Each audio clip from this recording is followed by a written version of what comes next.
Selamat datang di channel Alur Donghua. Sebelum menonton, silahkan subscribe, biar Mimin tambah semangat update-nya. 200. Yang mengejutkan semua orang, pembudidaya wanita yang memenangkan inti iblis tidak menyerah. Dia menaikkan harganya sebanyak 50 baru abadi. Begitu kata-kata ini diucapkan, hampir semua orang yang hadir tercengang, dan banyak orang memandang kultivator wanita dengan tatapan aneh. Bukan karena 200 batu esensi abadi adalah kekayaan besar. Lagi pula, orang-orang yang hadir setidaknya berada di tahap pertengahan dari alam abadi dewa sempurna. Mereka datang untuk berpartisipasi dalam pelelangan bawah tanah dan secara alami mampu membeli nomor ini. Hanya saja batu esensi abadi sangat berguna. Selain dengan cepat memulihkan kekuatan spiritual abadi yang dikonsumsi, itu juga bisa mempercepat kultivasi untuk membuka bukaan abadi. Oleh karena itu, para pembudidaya alam abadi dewa sempurna selalu kekurangan batu esensi abadi. Mereka sangat berhati-hati dengan setiap batu esensi abadi. Tidak ada gunanya membayar 200 batu esensi abadi untuk artefak abadi yang rusak. Namun, persaingan antara kedua partai tidak berhenti sampai di situ. 230. Suara tajam itu tidak menyerah dan menawar dengan tenang. 250. Kultivator wanita tidak menyerah. 350. 350. Keduanya tampak bertekad untuk mendapatkan gulungan gambar. Dalam sekejap mata, mereka menaikkan harga ke tingkat yang luar biasa. Yang lain tidak bisa duduk diam saat melihat pemandangan ini. Itu hanya artefak abadi yang rusak. Itu pasti tidak sepadan dengan harga setinggi itu, kecuali ada rahasia dalam artefak abadi ini. Beberapa orang memikirkannya dan bergabung dengan penawaran di tengah jalan. Mereka langsung mendorong harganya menjadi lebih dari 800 batu esensi abadi. Namun, mereka tidak ditentukan dan memiliki sumber keuangan yang tidak mencukupi. Mereka segera ditinggalkan oleh kedua orang itu. Pada akhirnya, masih ada dua orang yang bersaing satu sama lain. Mata Hanli berkedip dengan cahaya biru. Dia dengan hati-hati melihat gulungan gambar biru dan sedikit mengernyit. Tidak peduli bagaimana dia melihatnya, dia tidak bisa melihat sesuatu yang istimewa tentang gulungan gambar itu. Satu-satunya hal yang istimewa adalah Xuanming Cold Qi yang terdapat dalam gulungan gambar. Sekilas, Qi dingin ini sepertinya tidak istimewa. Namun, setelah dia melepaskan indera ketuhanannya dan dengan hati-hati memindainya beberapa kali, dia menemukan bahwa itu sepertinya memberinya perasaan khusus. Hanli tidak bisa dengan jelas menggambarkan perasaan ini. Jika dia harus menggambarkannya, itu seperti burung api esensi. Setelah melihat gulungan gambar sebentar, dia menarik pandangannya. Hal ini tidak ada hubungannya dengan dia. Dia tahu bahwa dia tidak akan menghabiskan begitu banyak batu esensi abadi untuk menawarnya. Apa gunanya memikirkannya? 1000 batu meta abadi. Suara tajam itu tidak lagi memiliki ketenangan seperti sebelumnya. Itu berteriak sambil menggertakkan giginya. 1200. Suara kultivator wanita masih sangat datar. Saya menawar. 1500. Kali ini, suara melengking itu terdiam untuk waktu yang lama. Baru setelah sosok pendek di panggung lelang mengumumkan, kedua kalinya suara itu mulai menawar lagi. 2000. Kultivator wanita tampaknya akhirnya kehilangan kesabarannya dan mengutip harga yang sangat tinggi. Semua orang yang hadir menghirup udara. Harga setinggi itu sudah lebih dari cukup untuk membeli 10 artefak surgawi. Suaranya yang melengking juga menjadi bisu. Setelah beberapa lama, dia berkata, Pak, Anda benar-benar berani. Karena itu masalahnya, saya akan membiarkan Anda memiliki fragmen peta sungai Netherworld ini.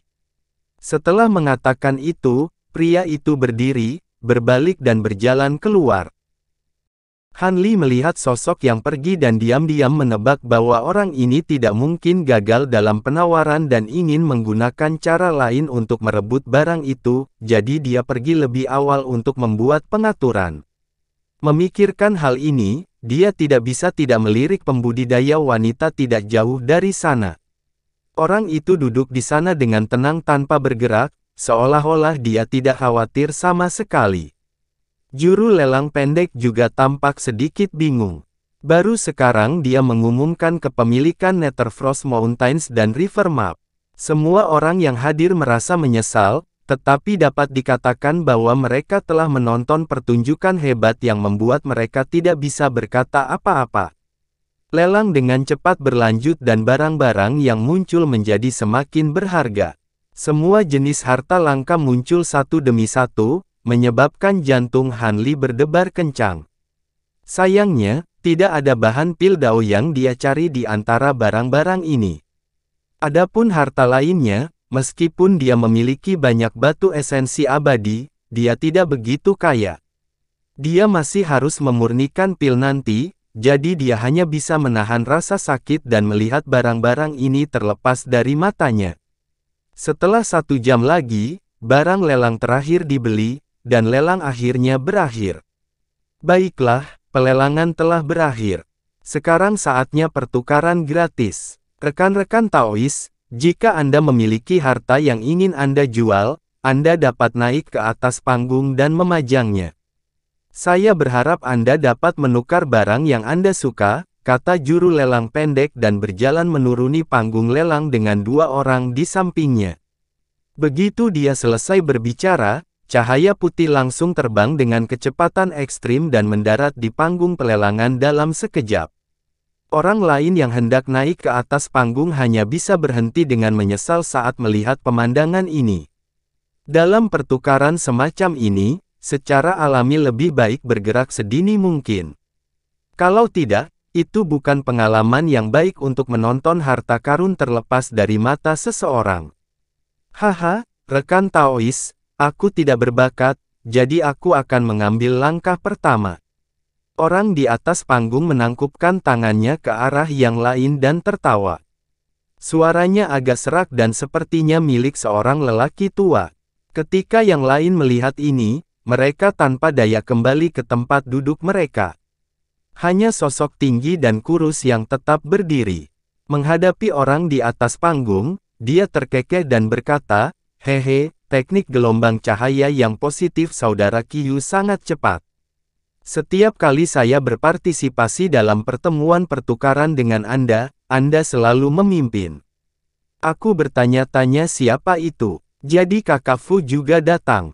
Aku benar-benar minta maaf, tapi aku sangat membutuhkan harta karun. Pria tua bermarga Qiu itu tersenyum. Pria bermarga Fu menggelengkan kepalanya dan berbalik untuk duduk. Rekan-rekan Taois, kali ini saya membawa 2 item.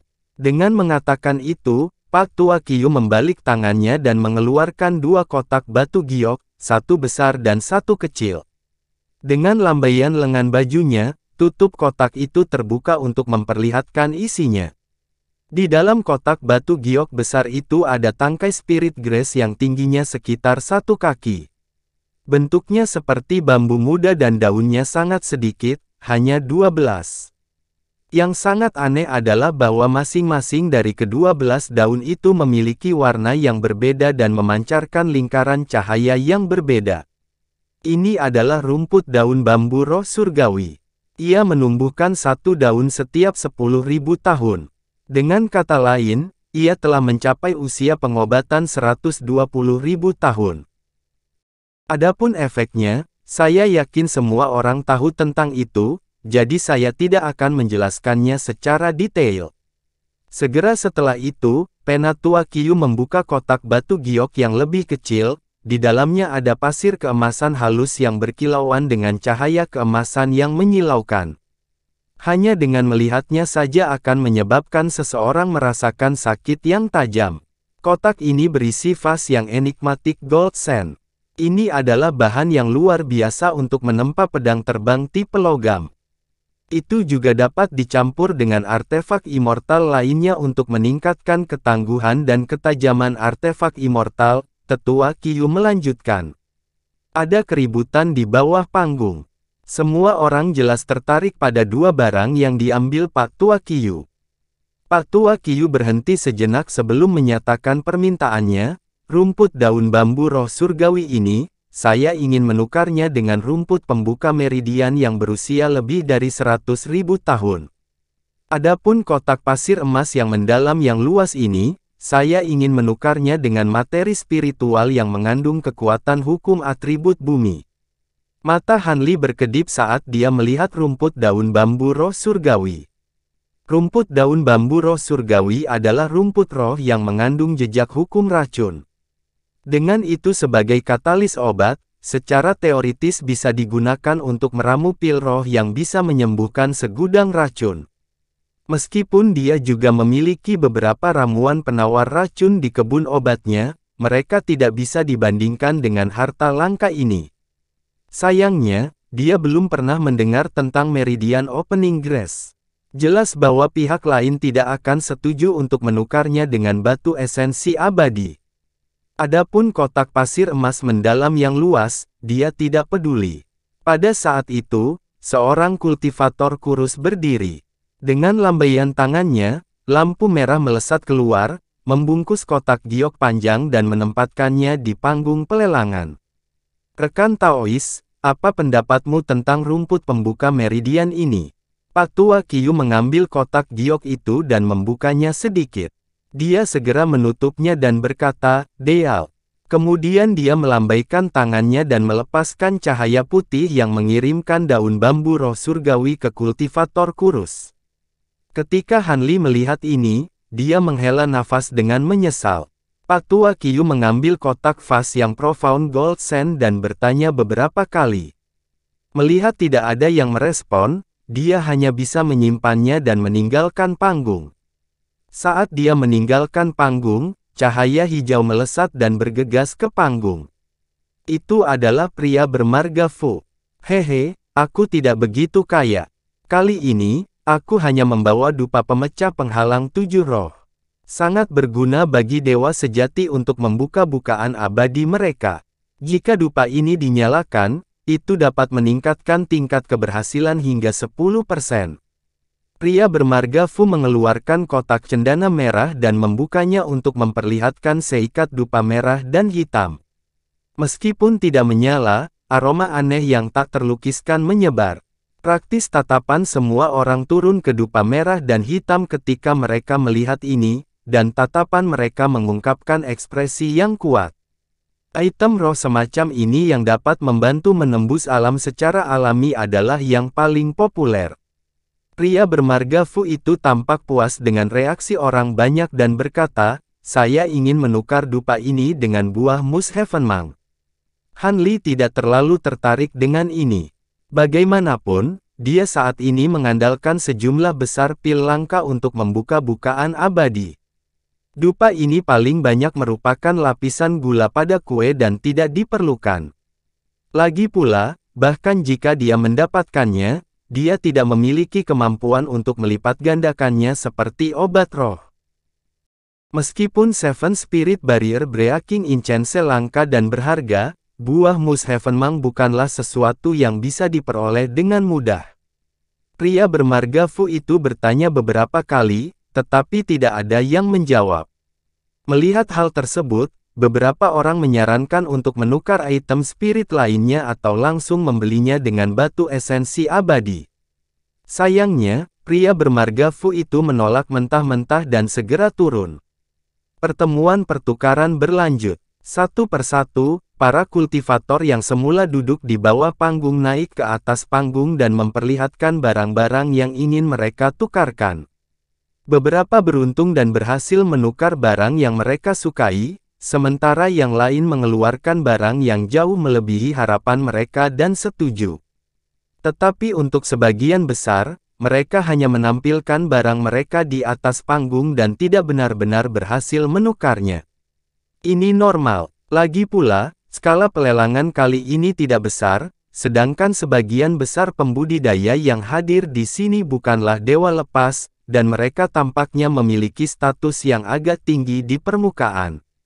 Jadi, barang yang mereka inginkan sama sekali bukan barang biasa yang bisa dibeli di mana saja. Jika tidak, mereka tidak akan ikut serta dalam pertukaran semacam itu.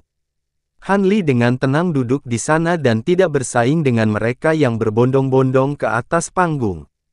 Sebaliknya, dia menyaksikan harta langka terbang melewati matanya.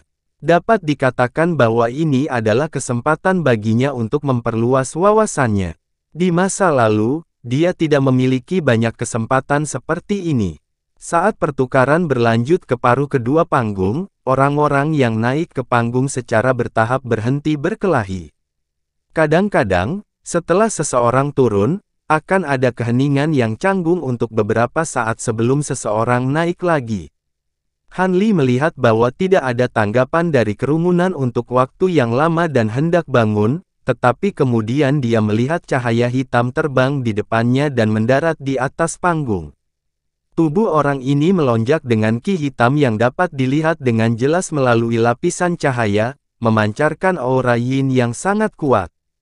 Sosok humanoid dalam cahaya hitam menghasilkan 2 kotak batu sebelum menempatkannya di platform lelang. Dia mengayunkan selongsong ke udara, dan tutup kotak dibuka pada saat yang sama untuk mengungkapkan barang-barang di dalamnya. Salah satunya adalah kristal ungu tembus cahaya, sementara yang lainnya adalah bola aneh dari lumpur hitam pekat. Yang pertama berukuran sebesar kepalan tangan, dan permukaannya penuh dengan tonjolan dan tonjolan yang ditutupi pola petir ungu. Pola petir ini terus-menerus berkedip dengan listrik ungu, seolah-olah itu adalah bentuk petir yang padat, memancarkan gelombang aura petir yang dahsyat. Adapun lumpur hitam, tampaknya cukup biasa, tapi setelah diperiksa lebih dekat, orang akan menemukan bahwa ada lapisan cahaya hitam yang sangat gelap yang memancar dari permukaannya yang tampaknya mampu menelan semua cahaya di sekitarnya, memberikannya penampilan yang sangat misterius. 1 kristal jiwa petir untuk alat abadi atribut petir atau 300 batu esensi abadi. 1 bola lumpur yin besar untuk ginseng naga yin yang berusia 100.000 tahun, pria itu mengumumkan. Senyum masam muncul di wajah Han Li setelah melihat ini. Dia berpikir bahwa dia telah menjadi jauh lebih berpengetahuan tentang bahan roh dari alam abadi sejati setelah bergabung dengan Sekte Naga Obor, tetapi tampaknya dia masih jauh dari level itu. Dia bahkan belum pernah mendengar tentang 2 item ini sebelumnya. Saat dia merenung, tatapannya menyapu kedua benda itu. Tatapannya berhenti sejenak pada lumpur hitam sebelum dengan cepat menjauh dan mendarat di kristal ungu. Lumpur hitam jelas merupakan semacam benda yin ekstrim, dan saat ini tidak banyak berguna baginya. Namun, kristal ungu ini memukulnya dengan rasa keakraban. Kekuatan petir yang terkandung dalam item ini sangat mirip dengan petir ungu di manik kerang ungu miliknya.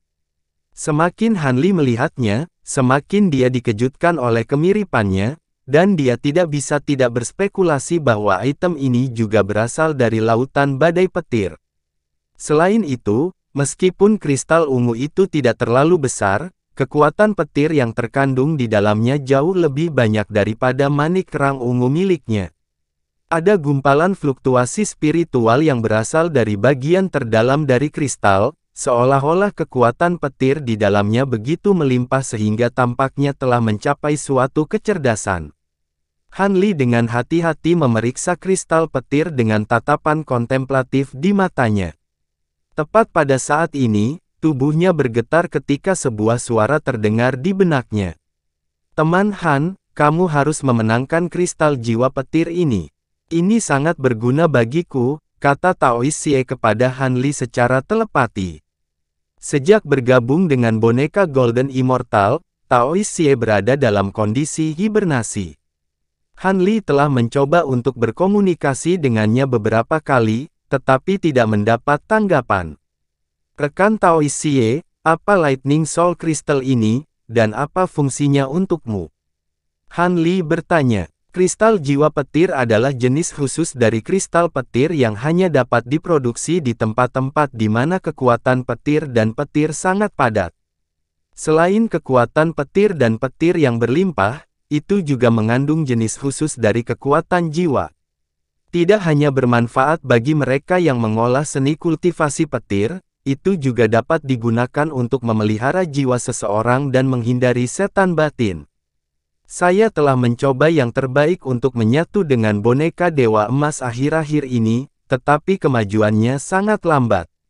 Item ini sangat bermanfaat bagi saya, dan dengan itu, saya akan dapat sepenuhnya menguasai boneka dewa, jelas Taois Xie. Jadi begitu, aku mengerti sekarang. Jantung Hanli berdetak kencang. Saat Hanli dan Taois Xie sedang berbicara satu sama lain, semua kultivator lain yang hadir menilai dua item di atas panggung, tetapi tidak ada yang mengatakan apa-apa, menunjukkan bahwa kebanyakan dari mereka belum pernah mendengar tentang dua item ini. Sosok hitam itu berdiri tak bergerak di atas panggung. Dia tidak mengatakan apa-apa, juga tidak mengatakan apa-apa untuk mendesak mereka. Kenapa kamu tidak memperkenalkan dua materi spiritual ini terlebih dahulu? Maafkan saya atas ketidaktahuan saya, tetapi saya belum pernah mendengar nama kristal jiwa petir dan lumpur yin hebat. Setelah beberapa lama, suara yang sedikit serak adalah yang pertama memecahkan kesunyian. Kedua barang ini hanya bisa ditukar dengan orang yang tahu nilainya, kata sosok hitam di atas panggung dengan enteng. Orang yang mengajukan pertanyaan di bawah panggung mencibir dan tidak mengatakan apa-apa lagi. Pada saat ini, siluet putih melintas dan sesosok tubuh terbang ke peron. Itu Hanli. Aku akan mengambil kristal jiwa petir. Ini 300 batu esensi abadi, kata Hanli sambil melemparkan kantong penyimpanan ke sosok hitam itu. Tunggu, aku memiliki senjata dewa atribut petir yang disempurnakan dari baja petir tinggi. Aku akan menukarnya dengan kristal jiwa petir ini. Tepat pada saat ini, seorang kultivator yang sedikit gemuk juga terbang ke peron dan menghasilkan trisula biru keunguan yang diselimuti petir yang menyilaukan. Siluet hitam menatap kosong sejenak dan melirik kantong penyimpanan Hanli dan trisula biru dan ungu. Dia kemudian tanpa kata-kata menyingkirkan kantong penyimpanan dan menyerahkan kristal Thunder Soul ke Hanli. Ekspresi kultivator gemuk berubah sedikit ketika dia buru-buru bertanya, "Tunggu, rekan Taois, jika saya tidak salah, Anda menginginkan senjata dewa atribut petir lebih, kan?"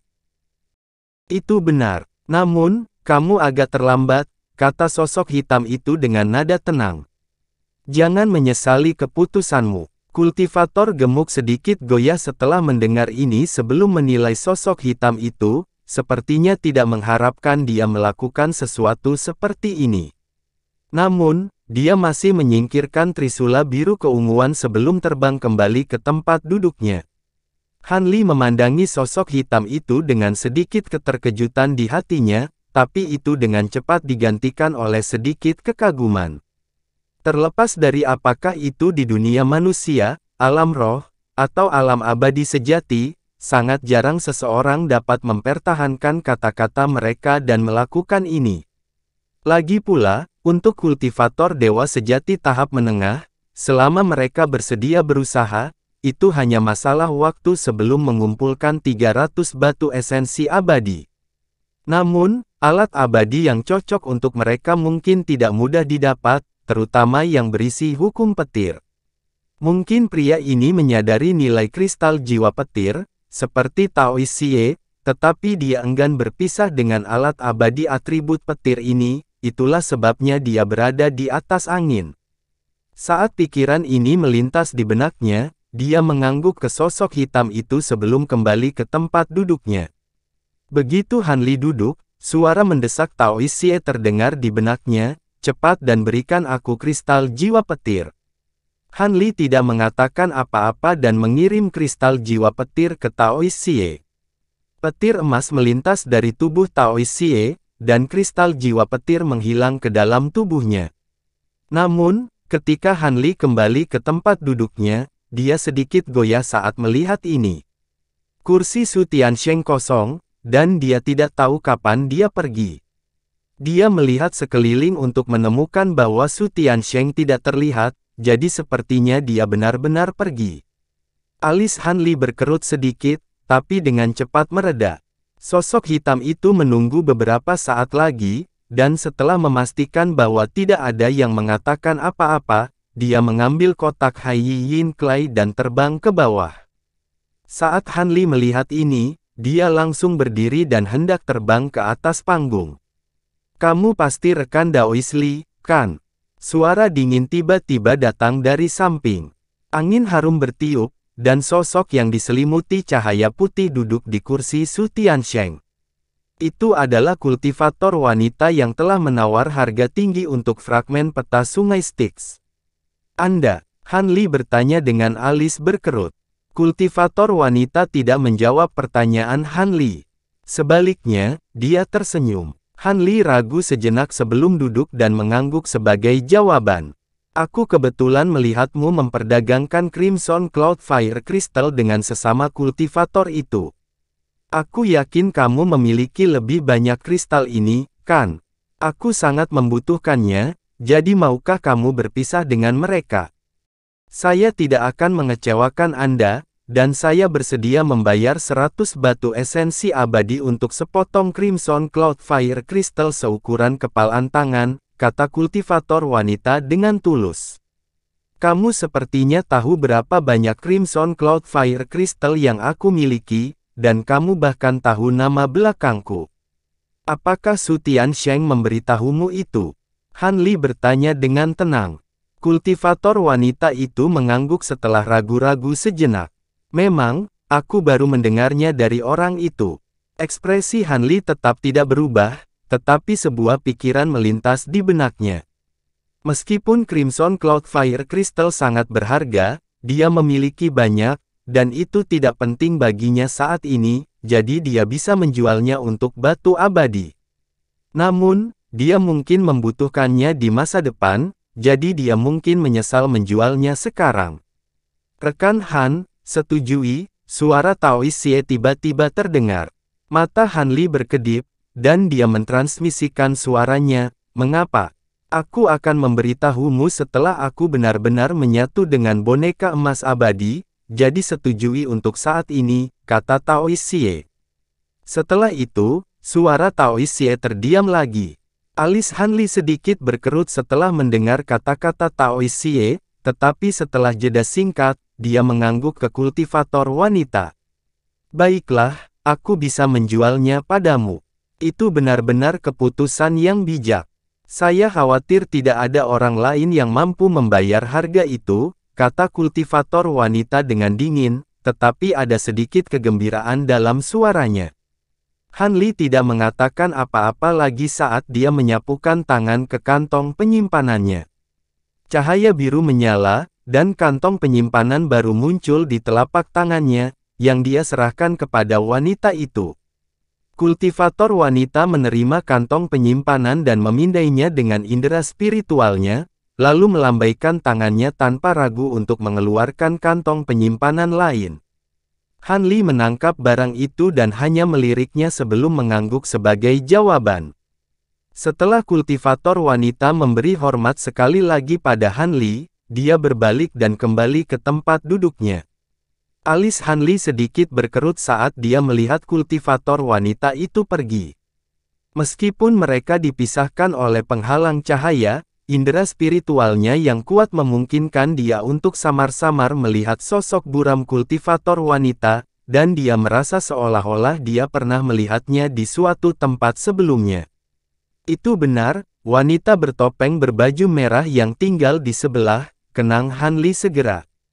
Tidak hanya itu, tetapi wanita bertopeng merah itu memberinya rasa keakraban saat pertama kali bertemu dengannya, dan perasaan itu semakin kuat sekarang karena dia bertemu dengannya untuk kedua kalinya. Tepat pada saat ini, seorang kultivator kebetulan sedang berjalan dari peron ke depan. Han Li tidak punya waktu untuk memikirkan hal ini, dan dia mendarat di peron dalam sekejap sebelum mengeluarkan beberapa bahan berharga untuk ditukar dengan obat roh yang diperlukan untuk Pildao. Sayangnya, bahkan pada konvensi pertukaran ini, tidak seorang pun memiliki materi tersebut. Setelah menunggu di peron sebentar, Han Li tidak punya pilihan selain pergi. Waktu berlalu dengan lambat, dan 1 jam kemudian, ketika kultivator terakhir turun dari peron, konvensi pertukaran bawah tanah akhirnya berakhir. Han Li pergi ke belakang panggung dan membayar batu abadi untuk Blood Crystal Lotus untuk menyelesaikan transaksi.